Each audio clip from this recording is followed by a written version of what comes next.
Halloween is going to be especially scary this year. A whole new crop of politicians will lead the EU and eurozone institutions for the next few years. Their starting date just happens to be on the 31st of October. Coincidence? Having researched their background, I think not. I thought I'd better introduce you to the EU's new leaders, so you know who's who when they come around trick-or-treating on the 31st of October. First up is the new EU Commission President Ursula von der Leyen. This German political superstar was nobody's choice to lead the EU. Going into the race, she was ranked as the second most unpopular politician in Germany, according to Der Spiegel. And it's not hard to find out why. She's under investigation for awarding government spending contracts to her personal connections. Under her leadership as defense minister, most of the German military's helicopters can't fight, less than half of its jets are combat ready, none of its 14 ironically named air transports can even transport themselves, and none of its U-boats can sink themselves, let alone anyone else. Even if its 6 submarines were in working order, Germany only has 3 crews to man them. According to the Rand Corporation, under von der Leyen's leadership, it would take the German military almost as long to mobilise as it took to conquer France, Belgium, Luxembourg and the Netherlands 80 years ago. And if they did mobilise, it would be with broomstick handles painted black to serve as guns, and regular Mercedes vans for transport. In the face of all this, Defence Minister von der Leyen kept busy improving parental pay and childcare for Germany's military personnel.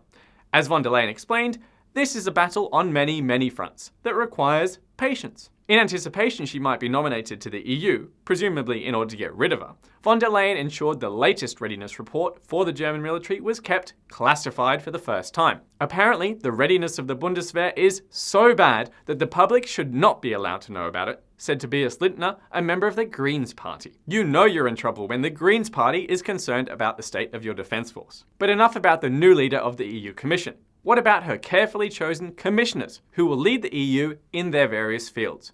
And by carefully chosen, I mean elected by politicians as a group of commissioners, not on a case-by-case basis.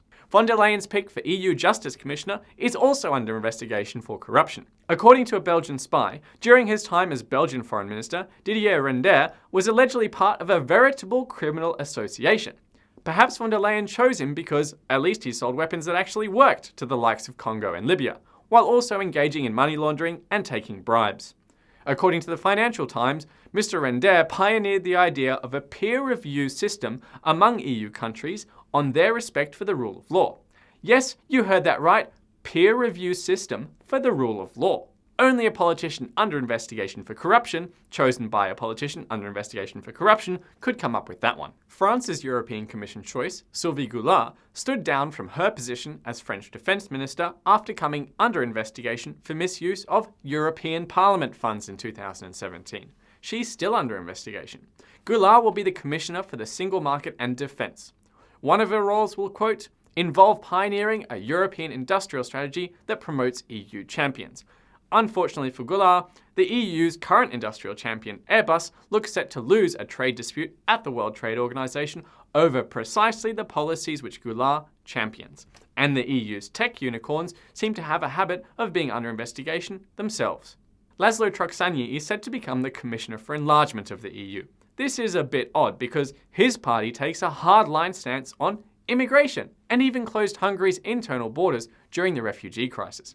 He was also the architect of the judicial reforms which saw the EU place sanctions on Hungary in 2018. Paolo Gentiloni will become the EU's Economics Commissioner. This is a bit like putting an Irishman in charge of the liquor cabinet. Gentiloni's political career was forged in the only EU country not to experience any economic growth since joining the euro. And he was even in government during that period. Gentiloni's first task will be facing off with a rebellious government from his own country, charged with enforcing the EU's fiscal rules, which his government flouted during his time as Minister for Communications. Over at the European Central Bank, the new leader will be Christine Lagarde, who for a change was actually convicted for a crime involving a government payout during her time as French Finance Minister. Lagarde oversaw the IMF's immolation of Greece, which the institution apologised for, and the first default from a developed country in the IMF's history. Who better to prop up the eurozone than a convicted criminal who imposed excessive austerity and allowed a default? I hope that's given you some idea of who your future EU leaders might be, depending on what else happens on Halloween. Trick or treat! My name is Nikolai Hubble, and if you hated this video, you're not going to like the rest of my work either. The rest of you can find out more on my Facebook, YouTube, and Twitter accounts. Don't forget to share what you find.